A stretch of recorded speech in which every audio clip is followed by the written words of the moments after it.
Do you have ED? Are you desperate to get it fixed? Then definitely do not play this build because it also cannot perform. Side effects may include ZDBS, clunky clear, nostalgia for the old days, turning into 2019's Zizzer, and avoid long-term injury. Please make sure to consult with a build creator whether this build is right for you.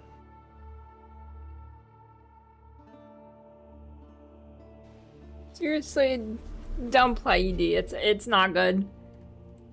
It can clear T17s and Ubers with enough investment, but my god, the sacrifice you'll make to get there will be incredible. The build can be pushed much further than I've pushed it so far. My setup is certainly not super optimal. It's just me making do with hardcore market and what's made sense with the amount of money I want to put in it. Oh wait, there's more. If you order right now, I'll throw in 14,000 EDs in your mailbox tomorrow morning. Because I didn't want to dump a ton of currency into a subpar build. So I'm going to rate the different assets of this build. The defense, 6 out of 10. Offense, 1.5 out of 10. The clear speed is an 8 out of 10 in good maps that are tight, like Takasur. A lot of the monsters are all packed together. You have huge chains clearing like 4 rooms ahead of you. In open maps, it's like 4 out of 10.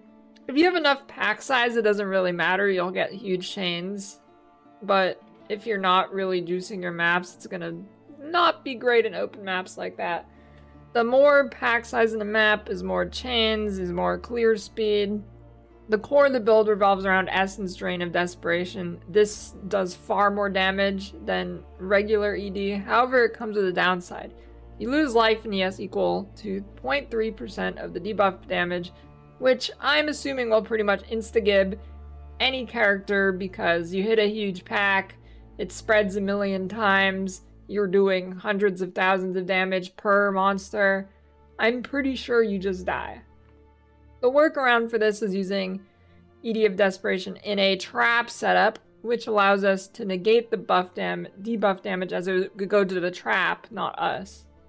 However, this makes the build clunkier as it is more time where nothing's happening because you have to wait for the trapped arm, then you got a Contagion and wait for it to spread. This can be minimized by playing the build the opposite way of how you used to play ED. So before you Contagion then ED, on this build, you throw the trap and then you Contagion for the spread. You can also just clear a Blight of Contagion if you get enough damage. But the amount of money I put in, which I put in like, I found ED was smoother for me. I recommend trying both ways of clearing. I mean, like Blight feels fine for me, but sometimes it leaves some monsters, sometimes it doesn't. One of the worst parts about this build is the mana cost. It's not like actually a huge problem, it's easy to solve. I don't think you need to completely solve it because since it's a dot skill, you can just let it go and then you regen your mana. But it feels bad to run out of mana regardless. And on a skill that already does no damage, it just feels bad to even have to think about mana sustain. Another problem with the build is the direction of the game these days is kind of anti-synergy with ED. A lot of the time, you're going to ED and run past monsters and they all die, right? But then you get no gold because the monsters are behind you while they're all dying to your dot. Another thing that is new, or relatively new, that hurts the build and is anti-synergy is Eldritch monsters. The monsters don't spawn until you actually walk into them, right? So you'll ED chain like 3 screens ahead of you, and then you'll run into the rooms, and then Eldritch monsters will spawn, and it's like, well, what's the point of my chain if more monsters are still here, right? So you'll still need to run through and kill those monsters. It's kind of annoying. This build uses Trickster as it can get pretty tanky easily, along with being in a good spot on the tree for chaos damage. The other option is Occultist, which will have higher damage, although it will be much squishier. You can kind of combat this with going CI, some sort of Aegis armor setup on Occultist. I'm not too familiar with the version, I haven't tried it. But someone from my chat linked a POB for it the other day, so I'll include that in the description if you want to take a look at it. I do not know how optimal the POB is. I don't know if it's complete trash. I just have it, okay? Defenses. So the defensive layers of this build is your CI, which makes you immune to chaos, which these days is very nice. So it's lots of chaos damage. Makes Exarch altars a breeze to do. like half the mods are free. You get 10k plus ES, get lots of evasion. You have Ghost Dance, which recovers ES on hit. Your cap suppression. You get Wicked Ward Recharge with the Trickster Spellbreaker combo. And you get Perma Elemental Flask uptime for max res. Offense is mainly just scaling plus gem levels and dot multi spell damage. It's about it. There's nothing crazy funky going on here. You just combine ED Trap and Blight for the max DPS output. If you're serious about this build, here's some things to look into.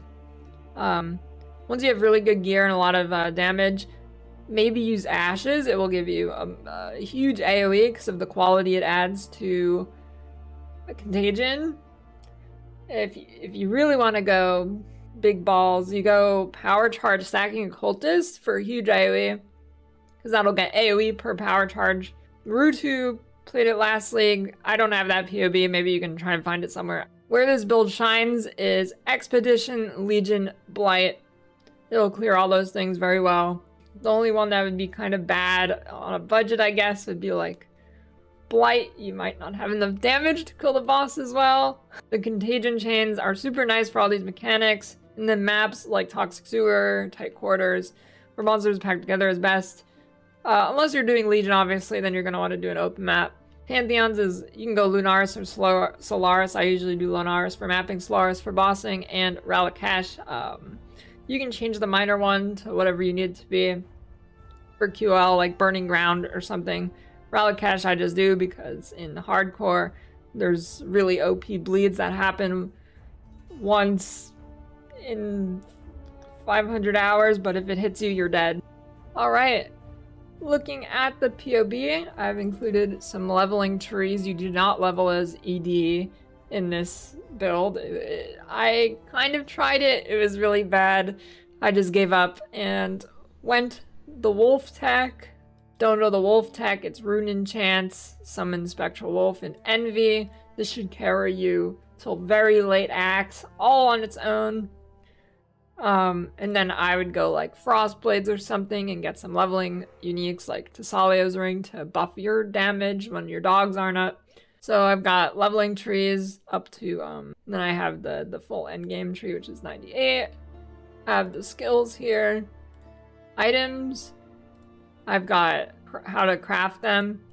The items are all basically just ES gear, and then on your weapon and amulet, you're getting plus levels.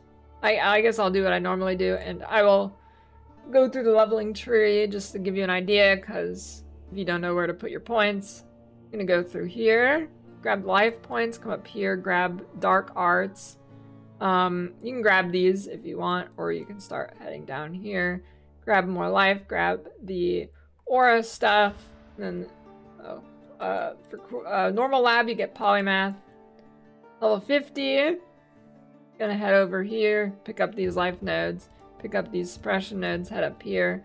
More life, some more aura stuff. At some point, you're gonna pick up these two nodes, pick up these nodes here for more damage. Make sure you grab that mastery. You got some more damage nodes here, got some more suppress.